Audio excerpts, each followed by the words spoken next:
La primera cuestión que surge cuando hablamos de la corrupción es un sentido de impotencia que muchas veces sentimos. La fe cristiana no ha tenido hasta ahora muchas veces respuestas contundentes sobre este tema de la corrupción. Hay tres reacciones normales cuando hablamos del tema de la corrupción. La primera es el intento de evadir el tema. Es la reacción de aquellos que son fatalistas y que consideran que ya no se puede hacer nada al respecto. Estuve en uno de los poquísimos momentos que se puede ver la tele por todo lo que es el Congreso, mirando un canal boliviano. Hicieron una encuesta, precisamente esta encuesta se dio a conocer el día viernes a las 8:20 de la noche aquí en un canal boliviano, y preguntaron a los bolivianos cuáles son las razones por las cuales los bolivianos están orgullosos de ser bolivianos, y dieron unas cuantas razones. Y luego hicieron la pregunta a la inversa: ¿qué te da vergüenza como boliviano de ser boliviano? Y la respuesta arrojó en los primeros dos lugares estas respuestas. Corrupción, 70% de los bolivianos dijeron que el primer motivo del cual tenemos vergüenza de ser bolivianos es la corrupción, 70%. Y en el segundo lugar, con 31% figuraba este concepto: la falta de justicia. Obviamente van íntimamente entrelazados. Yo creo que esta es la reacción primera, la reacción ante el tema de la corrupción, de la impotencia, del fatalismo. La segunda reacción es una reacción que tiene que ver con excusas, justificando. Se argumenta, por ejemplo, la existencia de factores sociológicos o culturales que apoyan una conducta social corrupta. Por tanto, concluyen que no se debería profundizar el tema, es nuestra manera de ser, nuestra manera de vivir, por eso, ¿qué vamos a hacer? La tercera reacción, que creo que es la más cristiana entre todas, es la del análisis, la más alentadora, que permite analizar situaciones concretas y elaborar soluciones útiles. Y en este sentido creo que estamos por buen camino. Principalmente desde el año 92 a esta parte, en los últimos 9 años, se han publicado muchísimos libros en diferentes instancias. ¿Por qué alguien desde la perspectiva cristiana debe ocuparse de la corrupción? Podríamos decir de que este es un tema social, es un tema político. Esto fue lo que me dijeron algunos profesores cuando les presenté el tema de tesis. Dijeron: no, el tema de la corrupción es un tema que tienen que solucionar los políticos, o en este caso, como vemos aquí, lo tienen que solucionar los economistas. Los economistas van a analizar cómo pueden disminuir al máximo grado la corrupción. Al principio eran optimistas, decían: vamos a erradicar la corrupción. Hoy en día ya no se habla de erradicar, sino que se habla de tener una tasa o un porcentaje controlable. Estuve en un congreso de economistas donde se manejaba el siguiente porcentaje: si llegamos, decían ellos, al 4% nada más de corrupción dentro de una empresa, es un nivel óptimo, es el ideal. O sea, que si el movimiento es de $100.000, que $4.000 vayan para lo que es la corrupción, para ellos es el nivel óptimo, mejor imposible. Ese es el análisis de los economistas. Ellos se ocupan de disminuir la corrupción para ganar más. Ese es su propósito. No hay otra motivación para un economista luchar contra la corrupción que la de tener mayor ganancia, a mediano y largo plazo especialmente. Después están los que están en el ámbito político, de la justicia, y muchas veces aquí encontramos candidatos a intendente, a alcaldes, a gobernadores, a presidentes, que utilizan la lucha contra la corrupción como un eslogan político. Me recuerdo perfectamente el caso Collor de Mello en Brasil, que Víctor podría profundizar más el caso, pero como gobernador de un estado de Brasil, él se caracterizó por su excelencia en la lucha contra la corrupción. Esto le valió llegar a ser candidato a presidente de la República Federativa de Brasil. El eslogan era luchar contra la corrupción, no a la corrupción. Llegó a la presidencia Collor de Mello, pero fue el primer presidente latinoamericano que fue separado del cargo de la presidencia de la República por vía democrática. por una resolución del Congreso. La causa, corrupción. En síntesis, tampoco toda persona que habla en contra de la corrupción está libre de corrupción. Como dice un periodista paraguayo, cada persona tiene su precio. Y seguramente todavía no hemos llegado a ese punto nada más. A un juez se le presentó por sorpresa en su despacho sin previo aviso el acusado que estaba en su poder el trámite de la justicia.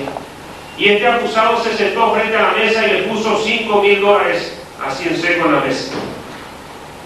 Después aumentó $10.000, $15.000, $20.000, $25.000.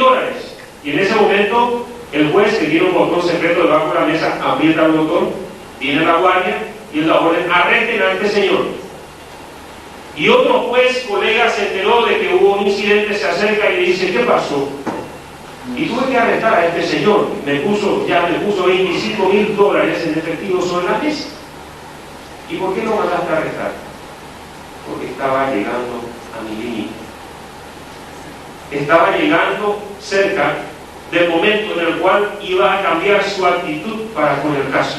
Y entonces preferí arrestarlo antes de que me convenzan con efectivo.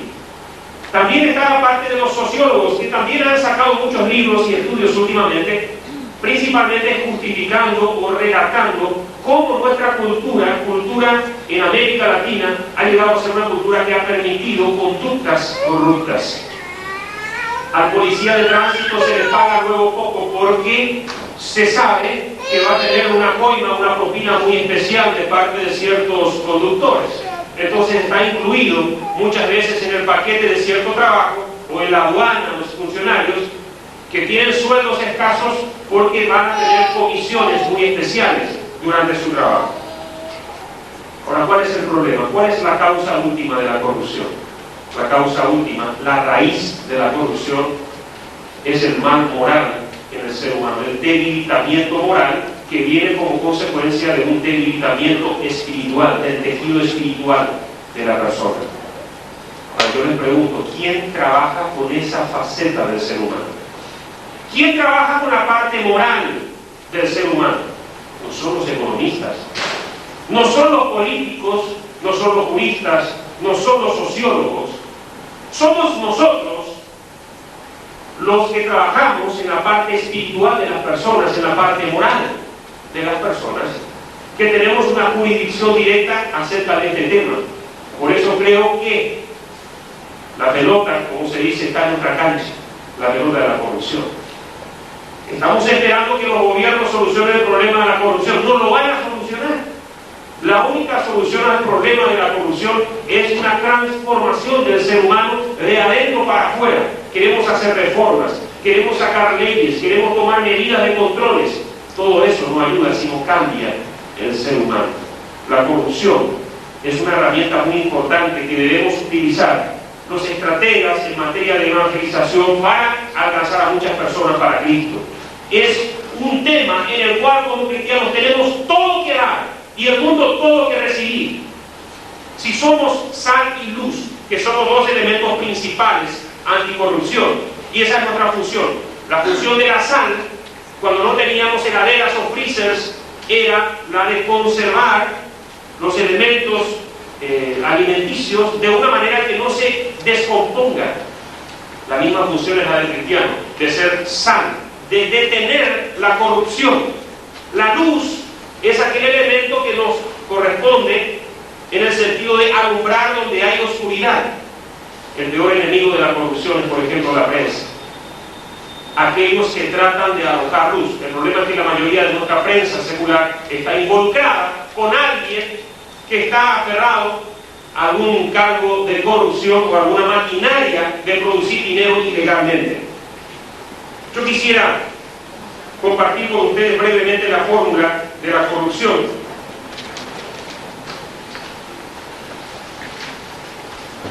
Esta es la definición más conocida, que dice que la corrupción es igual a monopolio más discrecionalidad menos transparencia.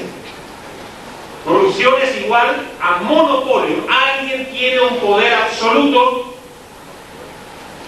más discrecionalidad, dispone de una serie de contactos, de recursos, de privilegios que no pueden ser controlados por un sector de la población o de personas. Ahí está el elemento menos transparencia.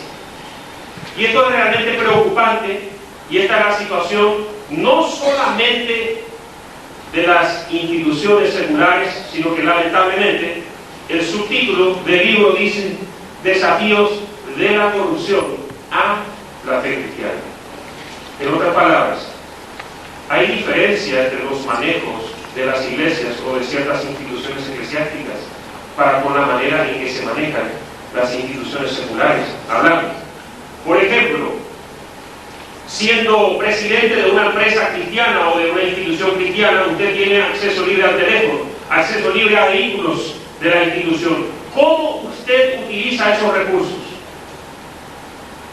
Hay alguien que controla, que supervisa si hay muchos gastos en materia de llamadas telefónicas, de uso de vehículos para fines particulares, para intereses propios, o realmente los estoy utilizando para la institución. Como dijo Jesús, quien está libre de pecado, que arroje la primera piedra. Cuando como cristianos evangélicos y como líderes no vamos a ser íntegros, no tenemos ningún derecho a reclamar a la sociedad que no conoce a Cristo que sean íntegros. La autoridad moral para hablar del tema de la corrupción y la lucha contra la corrupción empieza cuando nosotros vivimos un estilo de vida anticorrupción y transparentamos nuestras instituciones. Según Mariano Grondona, los actos de corrupción pueden ser clasificados en 3 niveles. El primer nivel para él es el nivel de la propina.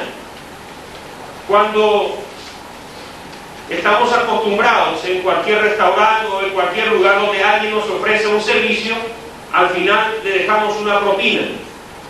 Qué sé yo, comprando en el supermercado están los muchachos que nos ayudan a cargar los bolsones al auto, o como sea, le damos una propina. Según Mariano Grondona, este es el inicio, el primer acto de estar incursionando en una costumbre en la cual se le paga adicionalmente algo, por lo cual ya recibí un pago para hacerlo, de hecho.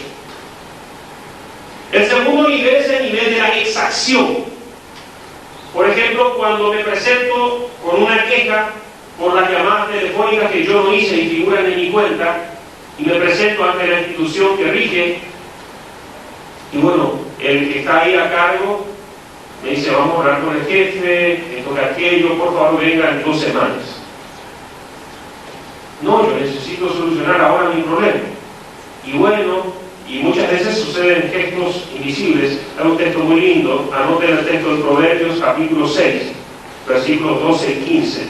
No tenemos tiempo para leer todo, pero hay un texto ahí en Proverbios: cómo los corruptos actúan. Guiñan con los ojos, hacen movimientos con los pies, con las manos debajo de la mesa. Usted ni se da cuenta y ellos se entienden y dicen: este tipo tiene dinero, 50 bolivianos, así bajo la mesa demuestran. Entre ellos se entienden, usted no se da cuenta de lo que sucede, pero tienen su lenguaje. Tienen su lenguaje en las oficinas públicas, tienen una red armada para saquearnos. Entonces, aquello que tarda 2 semanas, usted puede solucionar en 15 minutos, siempre y cuando usted paga algo por lo que de hecho ya pagó y no tiene por qué pagar algo adicional. Eso se llama exacción. Pagarle algo a alguien para que me haga lo que de hecho tiene que hacer. Para eso ya le pagué mis impuestos, para que haga lo que tiene que hacer, pero yo quiero que me lo hagan ya inmediatamente, y esas personas presionan con la posibilidad de sacar una tajada, una propina especial. Ahora, el peor grado en este sentido es el cohecho, donde yo pido que alguien me elabore o me redacte un documento para algo que no es legal. Por ejemplo, tengo un auto robado, un auto sin un título legal, y yo me presento ante una escribanía y la escribanía me hace un documento legal de algo que no es legal. Yo me presento y adquiero mi patente de algo ilegal de manera legal.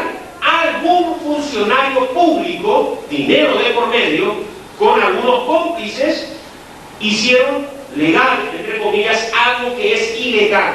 A eso, ese es un delito tipificado como cohecho. corrupción tiene una serie de características que quiero puntualizar brevemente.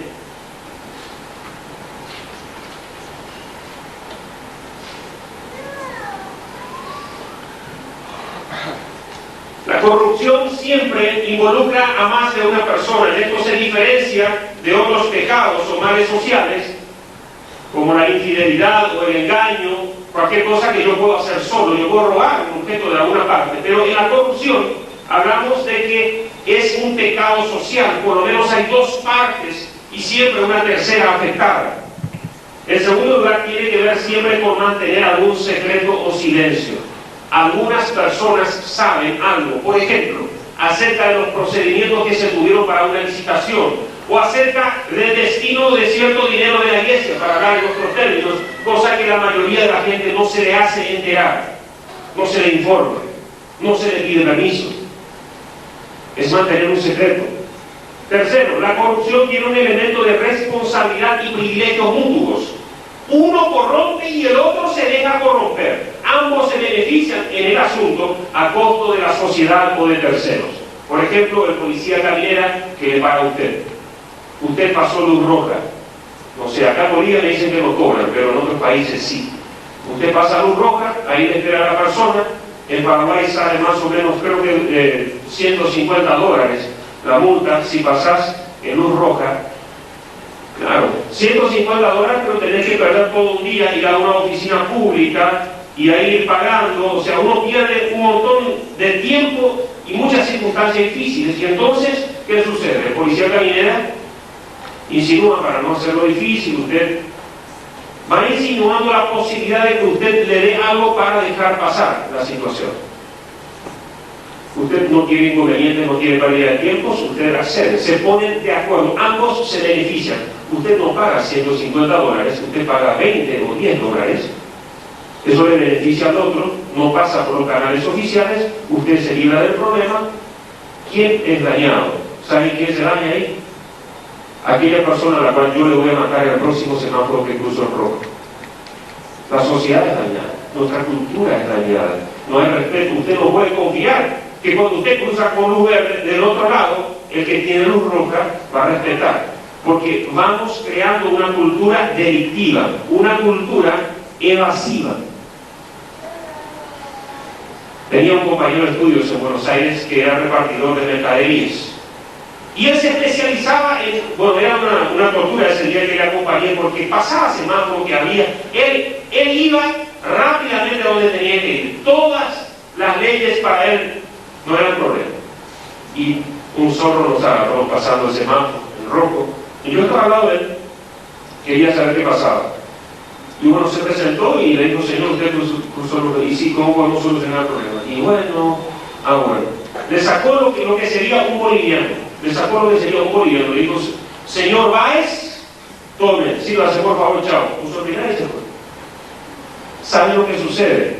En Argentina los policías camineras tienen que tener su distintivo con su nombre. Y cuando le saludó el señor Báez, ese señor Báez, funcionario público, sabe, y él le dijo, le amagó que era muy poco, un boliviano para lo que él esperaba. Acá tengo un testigo que va a testiguar que usted acepta soborno.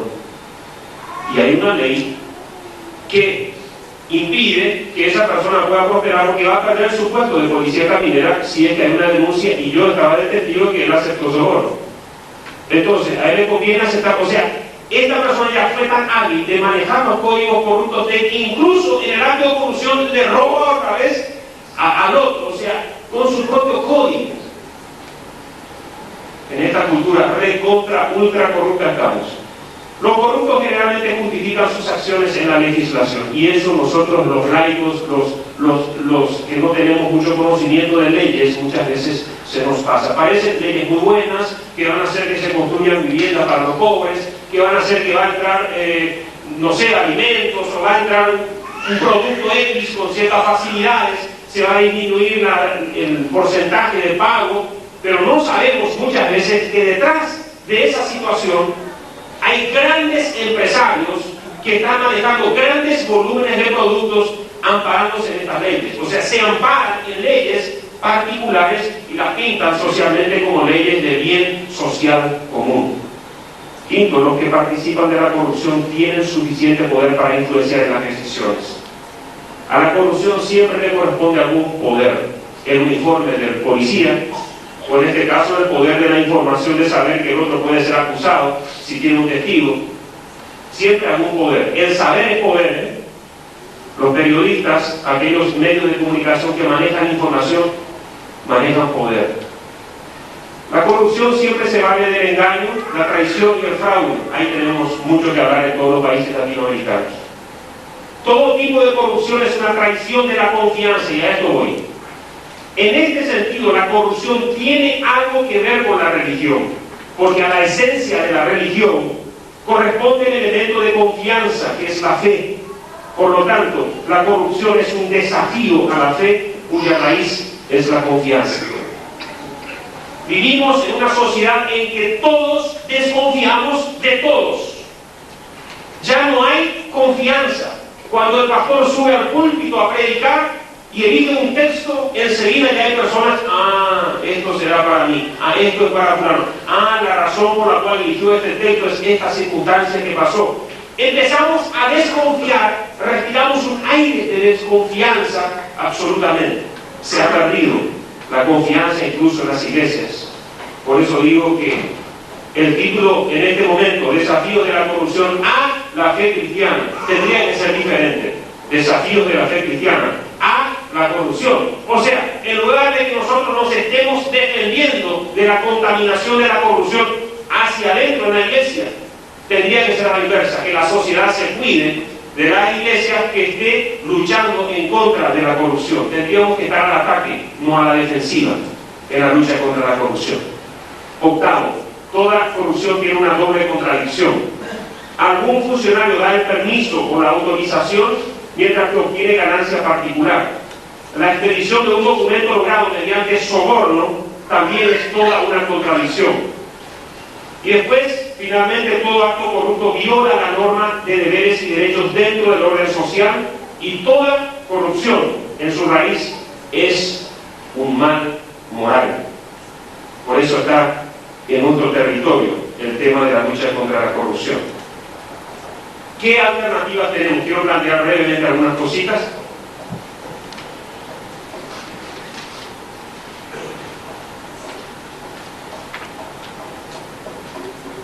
En primer lugar, un concepto secular que me gustó muchísimo.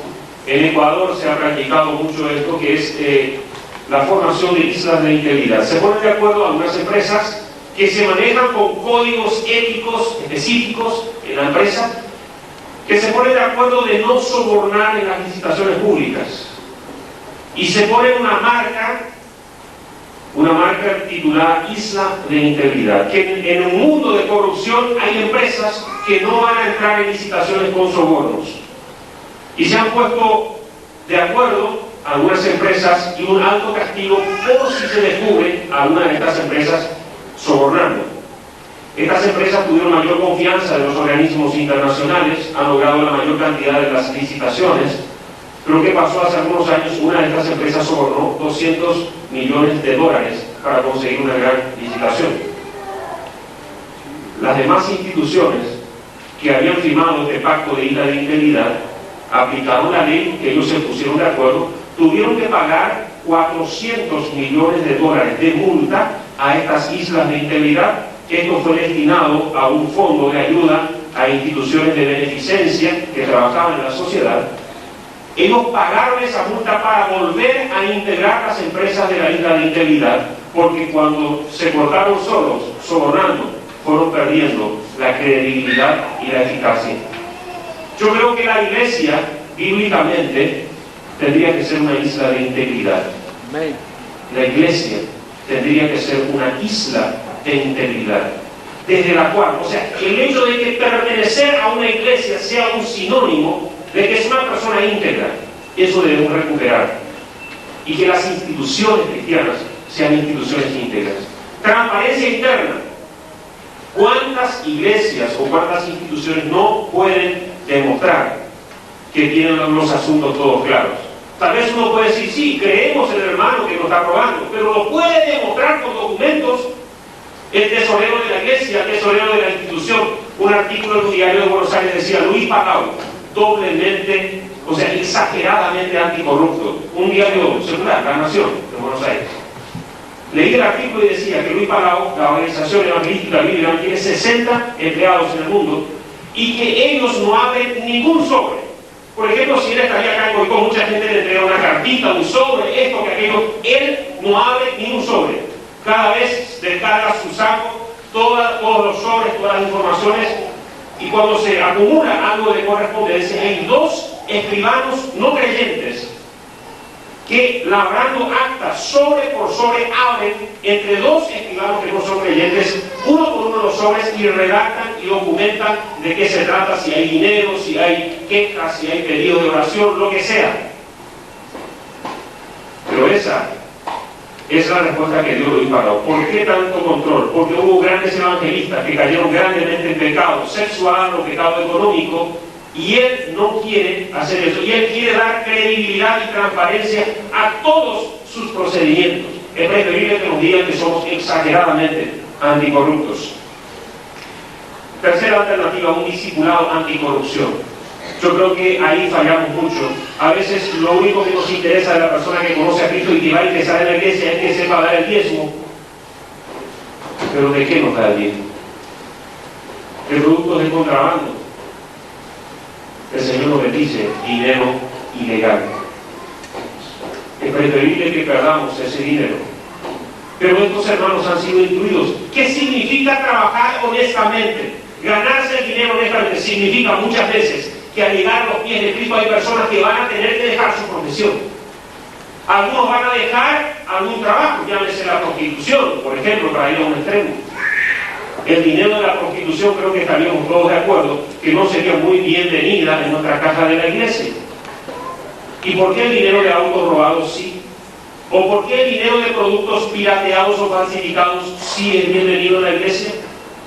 Es el mismo Dios a quien adoramos, quien rechaza tanto este como aquel pecado. Cuarto, participación activa en la lucha contra la corrupción. A mí me preocupa.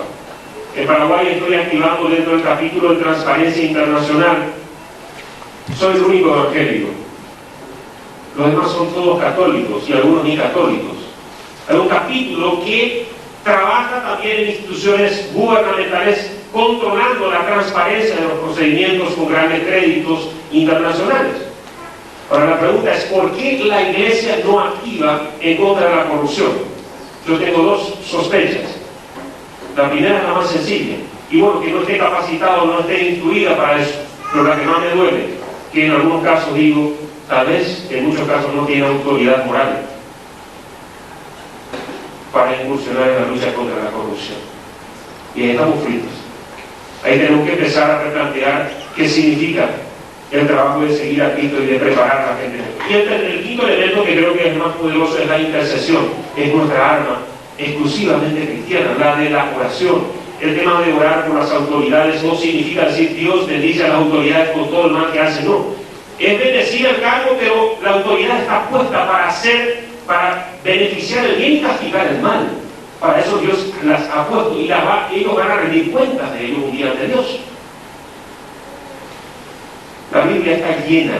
Yo he leído, por ocasión de mi investigación para este material, la Biblia de tapa a tapa, y he encontrado tantos textos bíblicos acerca de la corrupción. Por ejemplo, en el Antiguo Testamento ya empieza con el tema de las medidas falsas en Levítico 19, leo versículos 35 y 36. Levítico 19 dice: no cometan injusticia falseando las medidas de longitud, de peso y de capacidad. Usen balanzas, pesas y medidas justas. Yo soy el Señor su Dios que los saqué de Egipto. Él firma.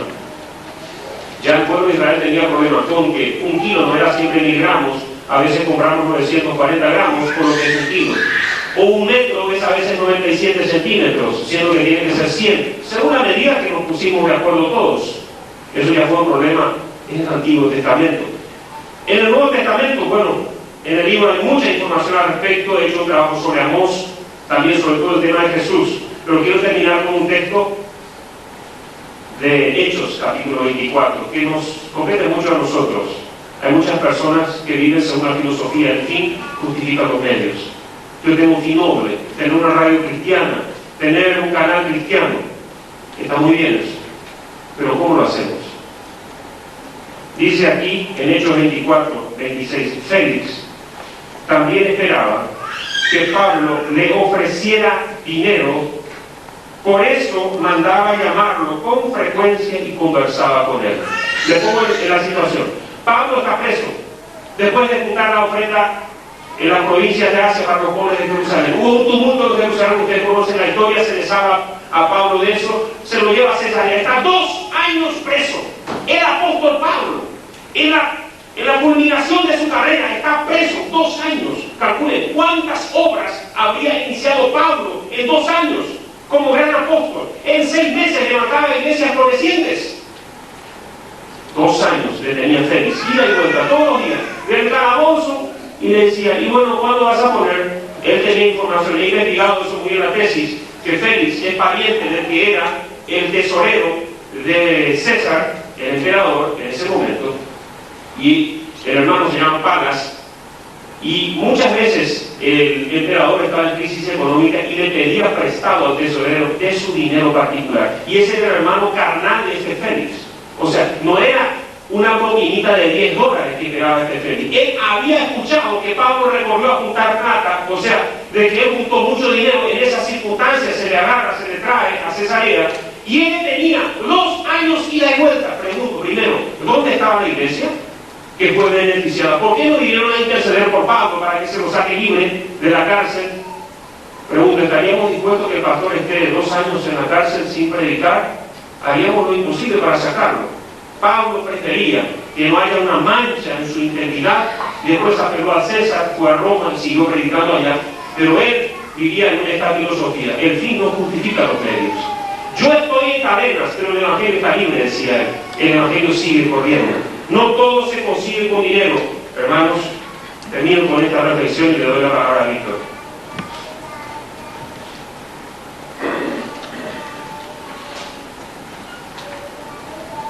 Vivimos en una sociedad materialista. Yo creo que la raíz básica del problema de la corrupción tiene que ver con que todos quieren más dinero de la manera más rápida posible y como sea. Por eso, como cristianos, tenemos que saber que el dinero realmente, el Dios Mamón, es el único que le compite a Dios. Jesús, el único que menciona y que le da validez como una competencia para lo que es la deidad, es el Mamón, el Dios dinero. O Dios o el dinero. Y estamos en una cultura que busca esto. Con dinero se compra el placer, pero no se compra el amor. Con dinero se compra el espectáculo, pero no se compra la felicidad. Con dinero se compra un esclavo, pero no se compra un amigo. Con dinero se compra una mujer, pero no se compra una esposa. Con dinero se compra una relación sexual, pero no se compra el amor.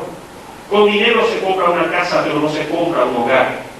Con dinero se compra el alimento, pero no se compra el apetito. Con dinero se compra la medicina, pero no se compra la salud. Con dinero se compran los libros, pero no se compra la inteligencia. Con dinero se compra la escuela, pero no se compra la educación. Con dinero se compran las indulgencias, pero no se compra el perdón. Con dinero se compra la tierra, pero no se compra el cielo. Gracias.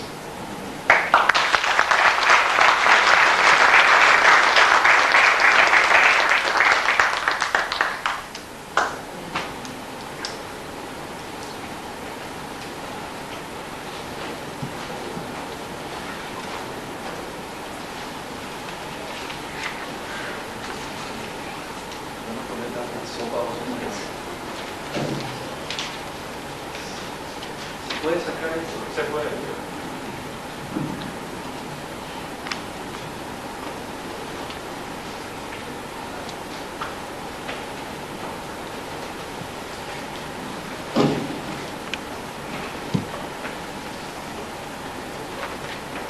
Buenos días. Yo soy Víctor Raúl Benítez, soy paraguayo, tengo 39 años, soy economista de profesión, me recibí en Asunción, hice cursos de ciencias políticas en San José de Costa Rica, tengo una esposa paraguaya también, vivimos en el Brasil hace 3 años y medio con mis hijos, en la ciudad de Curitiba, en el estado de Paraná. Me convertí cuando trabajaba para la Coca-Cola, que es el símbolo del capitalismo y de lo que de alguna forma también en el sector privado hoy vamos a hablar. Dejé las multinacionales y me dediqué a pequeñas empresas. Yo tengo una pequeña empresa con un socio paraguayo en Curitiba. Y bueno, estoy aquí para hablarles un poco sobre corrupción en el sector privado y corrupción en el sector público, tal como es el título que nos han encomendado.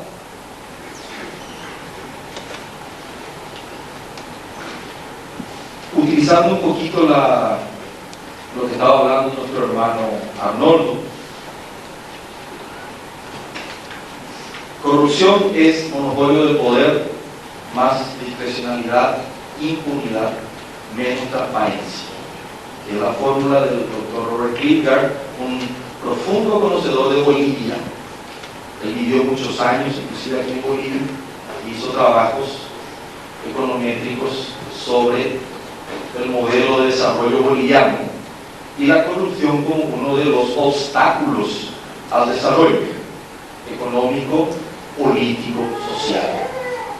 ¿Verdad? Ustedes los científicos, la máxima abstracción hasta donde llegamos o llegan los científicos es la dialéctica, mientras que los cristianos llegamos hasta la revelación. Entonces voy a intentar hacer una mezcla de abstracción científica y revelación. En 1985, Miguel de la Madrid llegó al poder en la Ciudad de México, En esa época, su eslogan era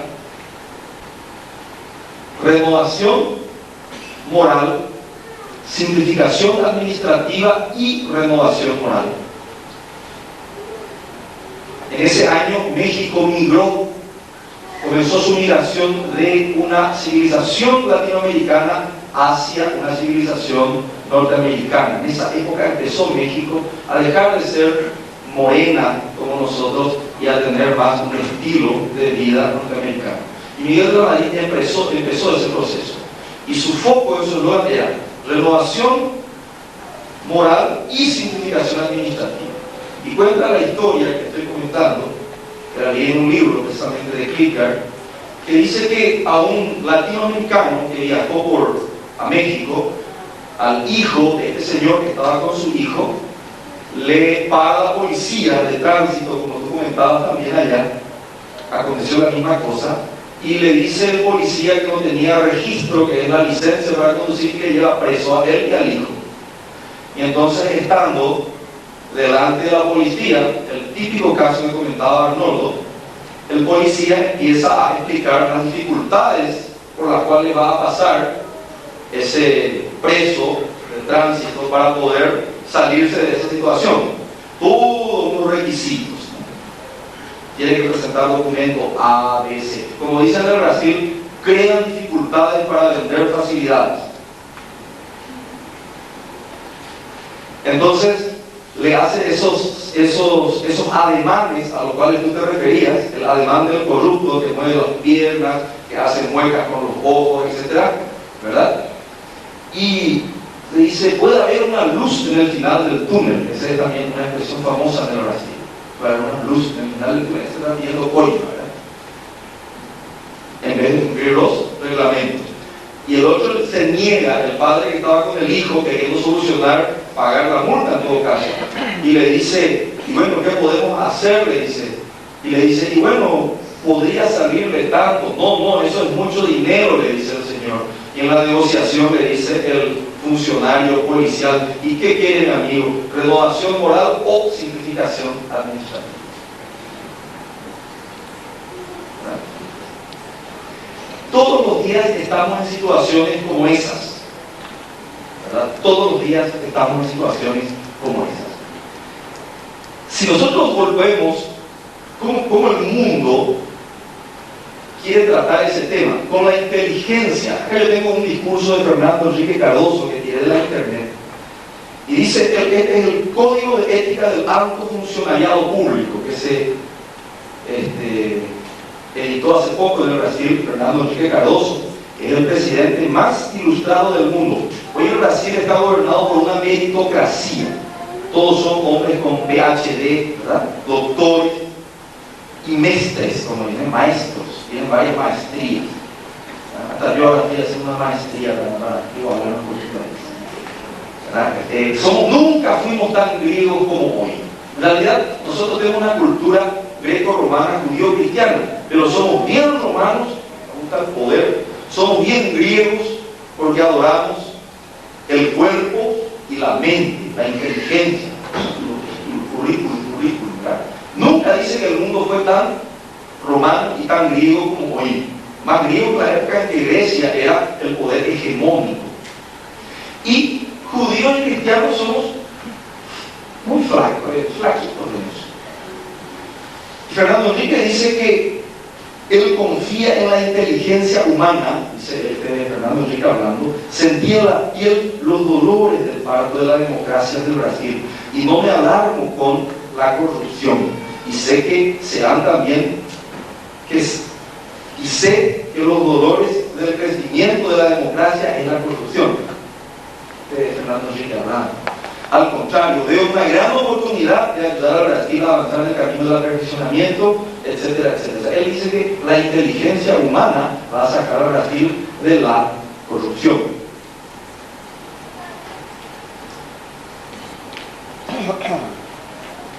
Corrupción es definido también por el profesor Michael Reisman de la Universidad de Harvard como la distancia entre el poder, entre el sistema mítico y el sistema práctico.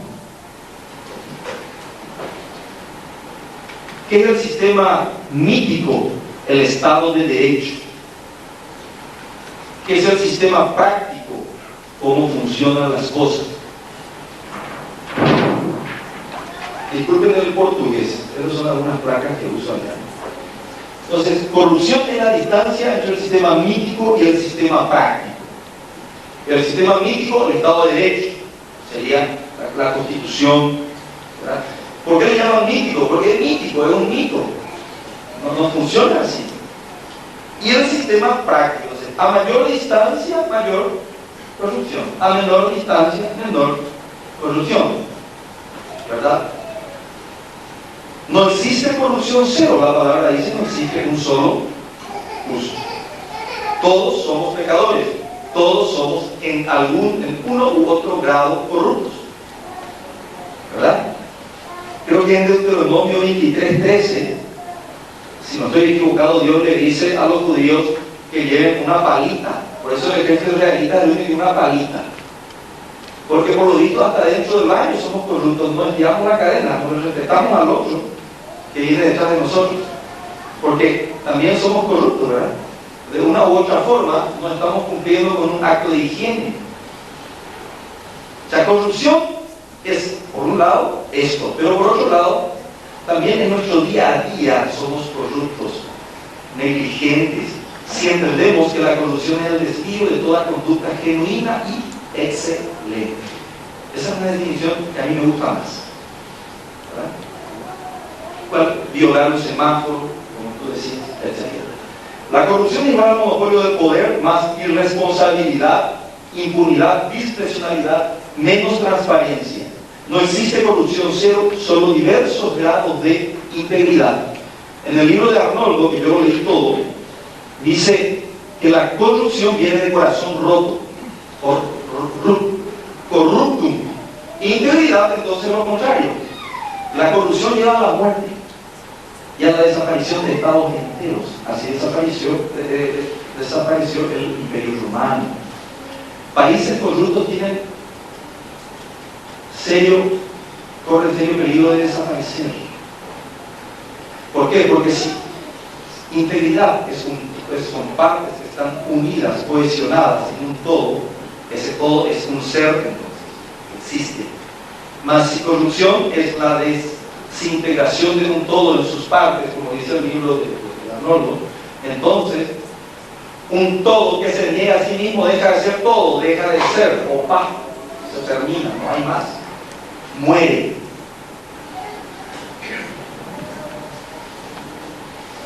Vayamos a hacer un poco de historia, no es nada nuevo. 3 siglos antes de Cristo, el ministro Brahman de la India hizo un relatorio de 40 maneras de robar al gobierno. Después la ley de Moisés ya nos explica también, por eso recomendaba de no aceptar sobornos. En la antigua China había un estímulo anticorrupción, o sea, te daban caramelo para que no robes, porque sabían que iban a robar. Se llamaba Yang Lien, que significa alimento a la no corrupción. Necesitamos mucho Yang Lien por ahora, ¿no? Aristóteles tenía sus amigos, Solón tenía sus amigos, y Aristóteles nos cuenta que cuando Solón iba a dar una ley de amnistía fiscal, como se dice, los muchachos se anticipaban lo que tenían, así como hoy también, ¿verdad? Cualquier parecido con la realidad no es mera coincidencia. Entonces los amigos del Solón, que era gobernador, cuando el otro les contó, che, voy a hacer una amnistía fiscal. ¿Y en qué consiste la amnistía fiscal? Y voy a perdonar, por ejemplo, deudas, ¿verdad? O en este caso eran, sí, deudas, dívidas de deudas. Entonces, aprovechando esa amnistía, los muchachos se endeudaron semanas antes. ¿Comprenden? O sea que desde antes. Los fariseos dieron dinero a los soldados que guardaban el sepulcro de nuestro Señor, para decir que los discípulos fueron los que llevaron el cuerpo. En la era moderna es conocida una historia española donde Carlos Magno, que gobernaba en esa época, mandó se dice auditor, un auditor, mandó a ciudades de Aviñón, Francia, Valencia, España, y en cada ciudad donde llegaba Teodulfo, que era el auditor, le recibían multitudes con sobornos ya en la puerta de la ciudad.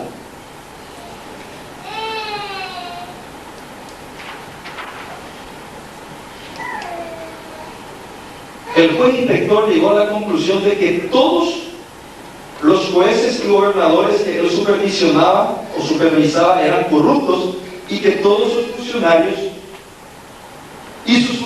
y súbditos, o sea, todos eran corruptos ahí. No había un solo justo. En Inglaterra, Warren Hastings, gobernador británico de Bengala, por 13 años fue acusado por la Cámara de los Comunes, que es el Parlamento, por haber hecho, así decía el estudio, todo lo que podía para robar, pervertir y recaudar fondos en beneficio propio en nombre de la corona. Estoy hablando de la historia de la corrupción pública, después entraré en la privada. Edmund Burke, famoso cientista social, creó la Comisión Parlamentaria de Investigación, que ahora en Brasil le llaman CPI, no sé si aquí en Bolivia hay, ¿no?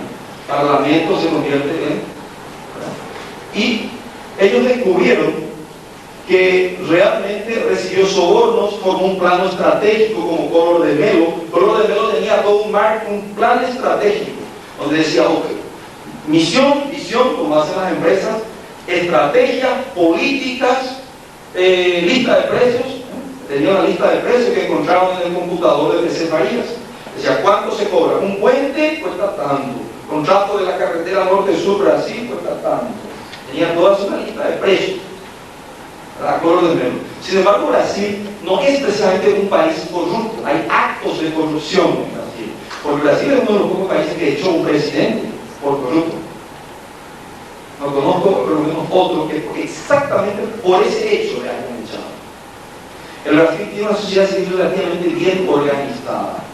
Acaban de echarle al presidente del Parlamento, que es un símbolo también de tipo de actividades, Antonio Magallanes.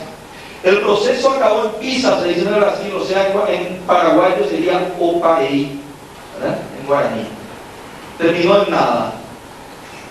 Y ahí es donde comienza la falta de credibilidad de la ciudadanía hacia el poder constituido. No olvidemos, corrupción es igual a monopolio del poder, ausencia de democracia, quiere decir eso.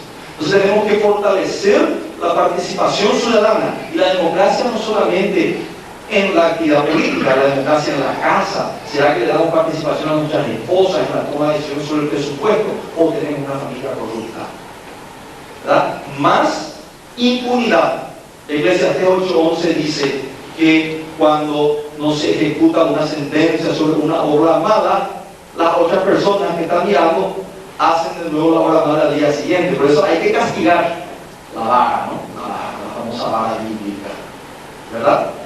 La compañía Lloyd de Londres hizo un estudio y dijo que en estudio en todo el mundo, la compañía Lloyd es una compañía aseguradora de seguros, y ellos dicen que normalmente en el estudio el 25% de la población dentro de su muestra, por inferencia estadística, ellos eso dicen que es, por lo general, el 25% de las personas andan en el sistema práctico, les importa un bledo el sistema mítico de Reisman, no les interesa nada las leyes, el código de procedimiento, en una empresa ISO 9000 no les importa nada. Lo que siempre están violando lo que está establecido.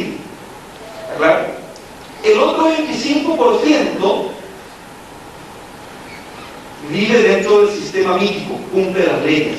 No tiene amantes, no es adúltero, no viola impuestos, no evade impuestos, no cruza luz roja, ¿verdad?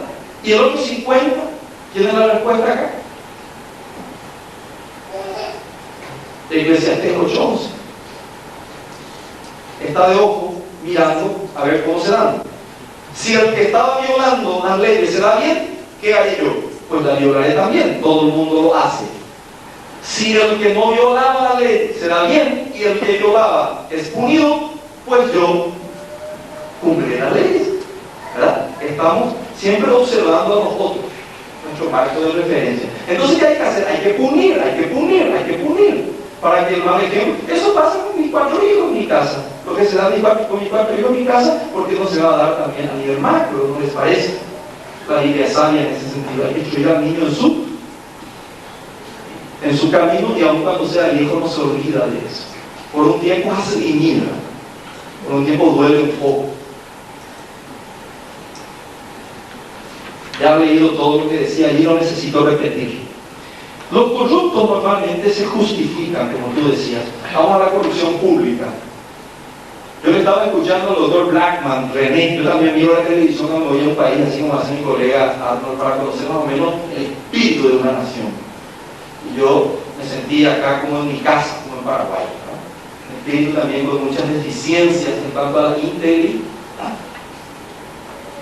Y decía Blackman, no, vamos a eliminar la corrupción por decreto. Nadie elimina la corrupción por decreto de fuera para adentro, porque ya Pavlov falló, el reflejo pavloviano, ¿se acuerdan? Estímulo externo, como esos dichos, ¿verdad? Que chaque te dicen, cuidado, y por eso vos no, nadie, por un tiempo nos mudamos. El conductivismo, estímulo externo, respuesta interna, como esos dichos en los circos, ¿verdad? Le dan un caramelo, salta al caballo, espera otro caramelo, ¿verdad? Le da otro caramelo, salta al caballo, ¿verdad? No podemos vivir así,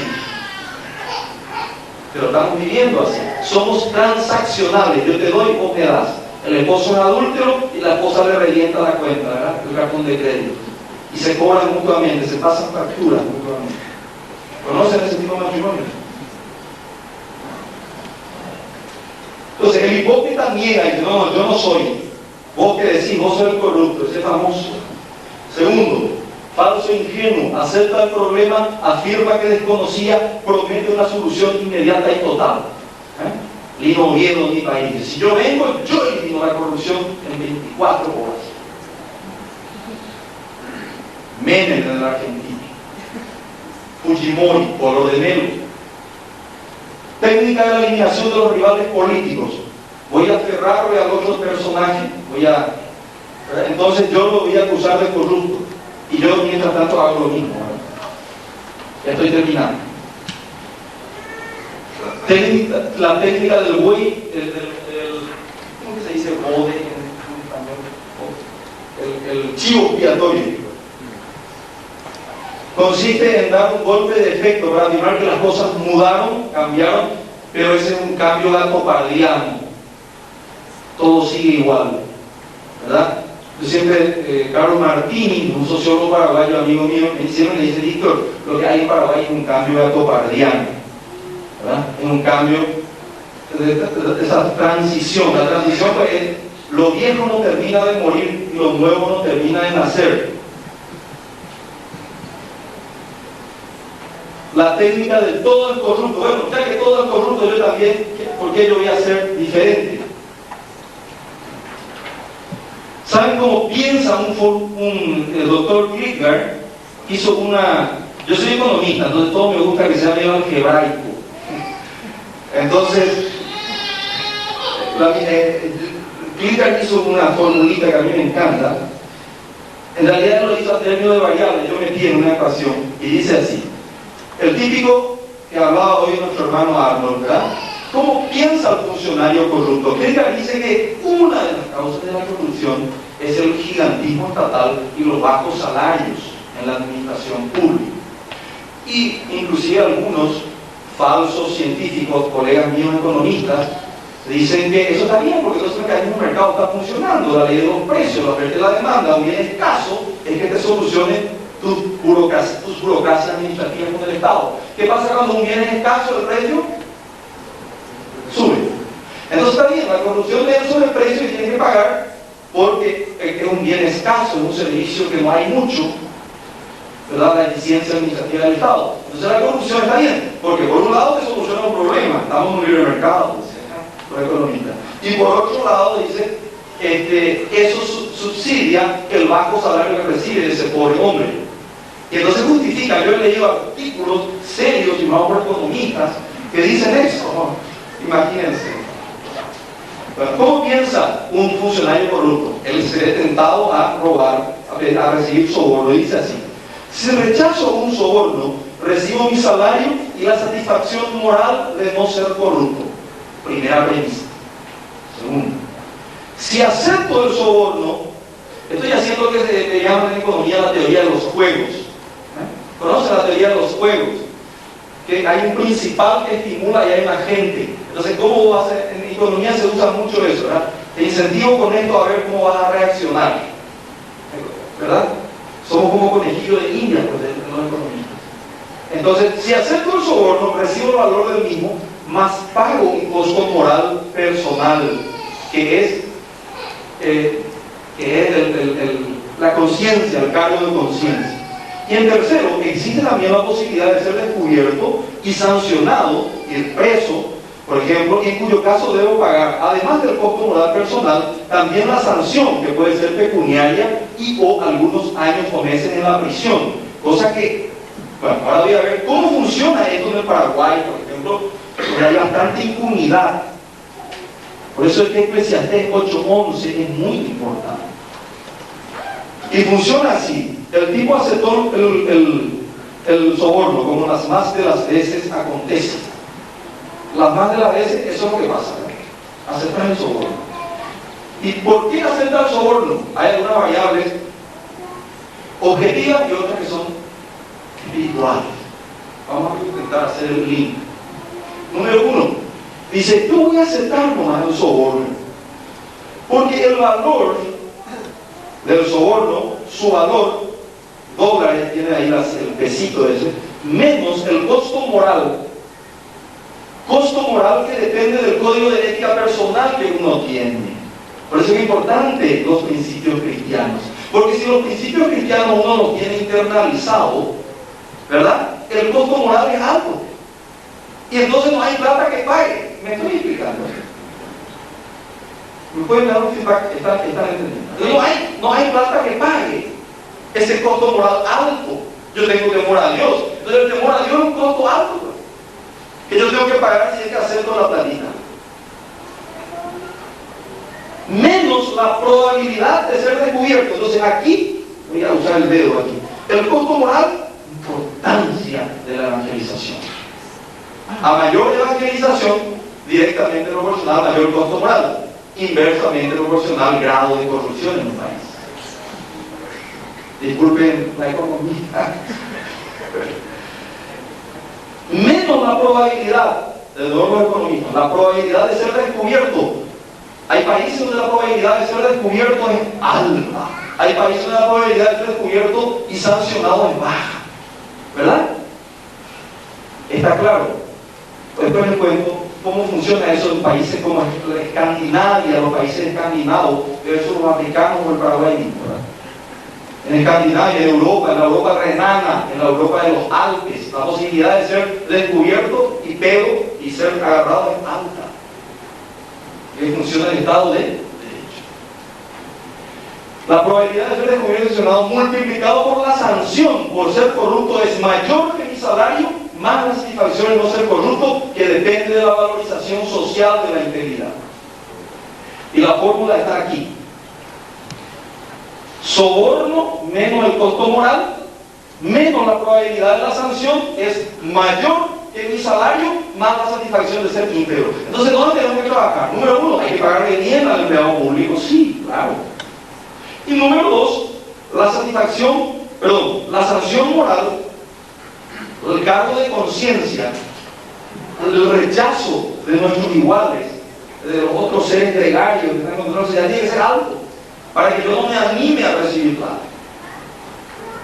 En el Brasil hace poco hubo una guerra ahí en Brasilia entre Antonio Carlos Magallanes, otro senador, que fueron expulsados, fueron destituidos, sin honra prácticamente, renunciaron solo los 90 cuando estaban por ser expulsados. Porque una mujer muy valiente, que era la que manejaba el panel de votos electrónicos, ellos votan ya electrónicamente, se animó a denunciar que ellos habían violado el panel de votos en una oportunidad que ella violó por instrucción de su patrón, que es el presidente de la Cámara de Senadores. Y a mí me impactó lo que dijo esa mujer. Lo que dijo esa mujer era que su conciencia, sus valores y sus principios llegó a su umbral de costo moral. O sea, esa mujer dijo: yo prefiero tener un hombre digno, que me echen y que me sancionen, pero yo voy a contar la verdad. Y lloró en público ante 50 millones de televidentes, ¿no? Así lo veo en Brasil. Y eso fue así un impacto muy fuerte, ¿verdad? Para mí, por lo menos, tengo una pequeña ONG que trabaja con la lucha ante la corrupción, ¿verdad? Otra cosa, mi esposa y yo siempre vemos la red de Globo, que es prácticamente un poder más en el Brasil. En la red Globo, las novelas de la red Globo son muy buenas, en el sentido así de su, más que las novelas ahora se han descompuesto un poco, pero las miniseries, son históricas muchas miniseries de la red Globo. Nosotros vemos una miniserie que se llama Você Decide, Usted Decide, muy buena. Mi esposa, que es psicóloga social, ella lleva las estadísticas de qué decisión tomó. Siempre es una película con doble final, ¿entienden? ¿Y quién decide el final? Los televidentes, electrónicamente por teléfono, llaman al 0800 y dicen que robe, otro dice no, que no robe, porque siempre el final es una, ¿verdad?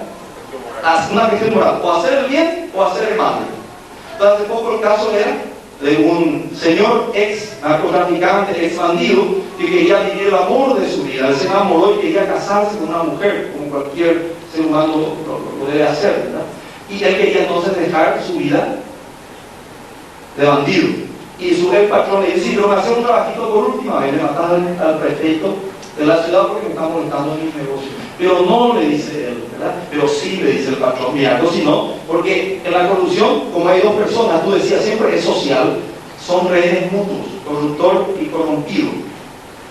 Son rehenes mutuos, dice Carlos Martini. Martini dice siempre que los militares paraguayos y los empresarios contrabandistas del Paraguay son rehenes mutuos.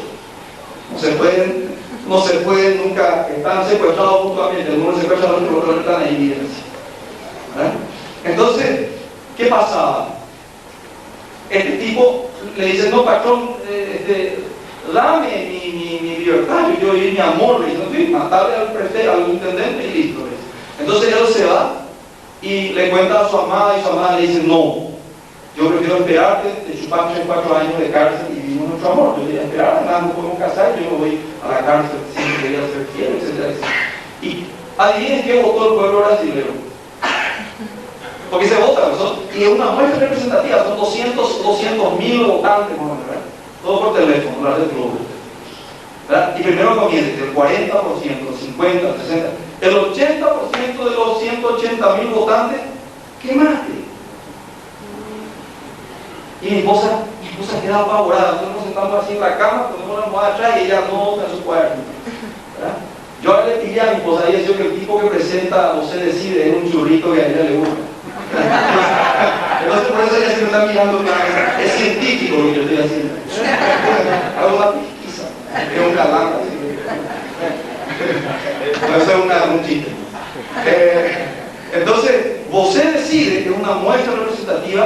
No sé si acá en Brasil, no sé si tú haces en Paraguay cosas como esas. Muy poco. Entonces, con eso simplemente les quiero mostrar cómo es que funciona. Y tengo muchos otros materiales. Voy a simplemente acá, voy a mostrarles la parte privada y termino. En el mundo privado de corrupción, gracias hermanos, ¿me ayudan? Sí, claro que hay. Yo fui director de la Coca-Cola años y he visto muchas cosas.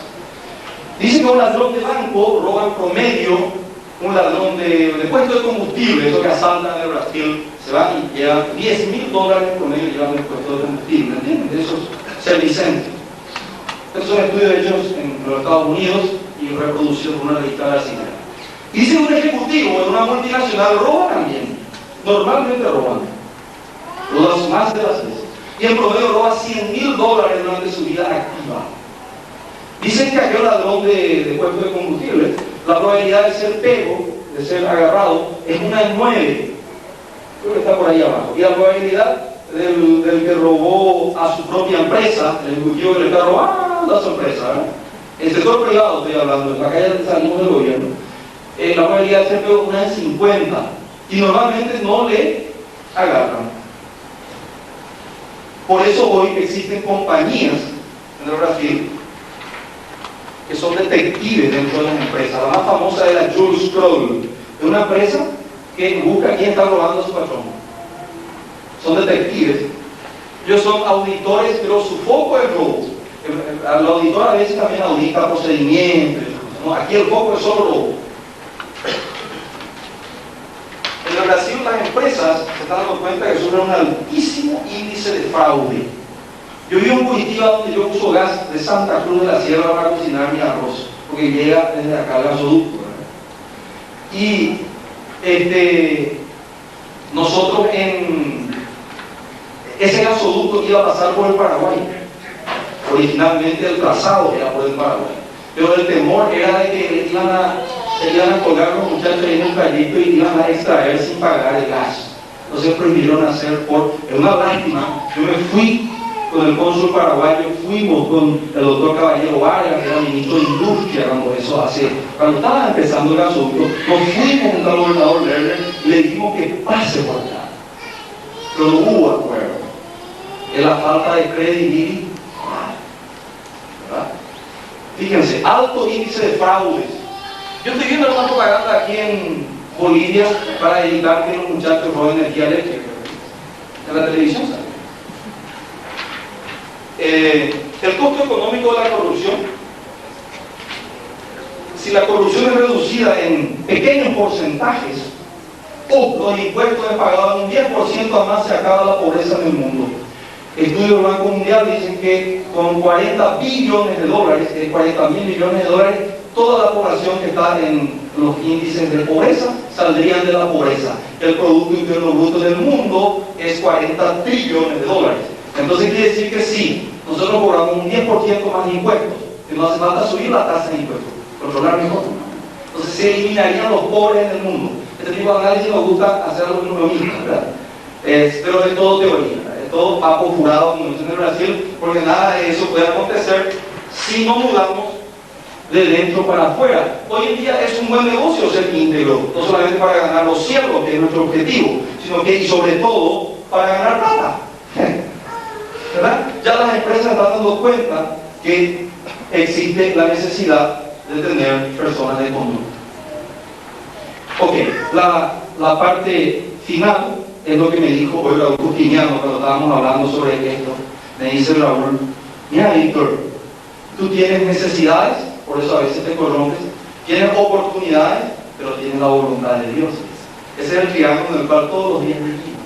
Necesidades, oportunidades y la voluntad de Dios. Entonces tú tienes que ver cómo compatibilizar de acuerdo a principios inmutables, eternos, ¿verdad? Y universales, esos 3 elementos, tus necesidades, eso de vivir, etcétera, las oportunidades que se te presentan y la voluntad de Dios. Y entonces me invitó y me comprometí a ayunar 40 días conmigo. Muchas gracias.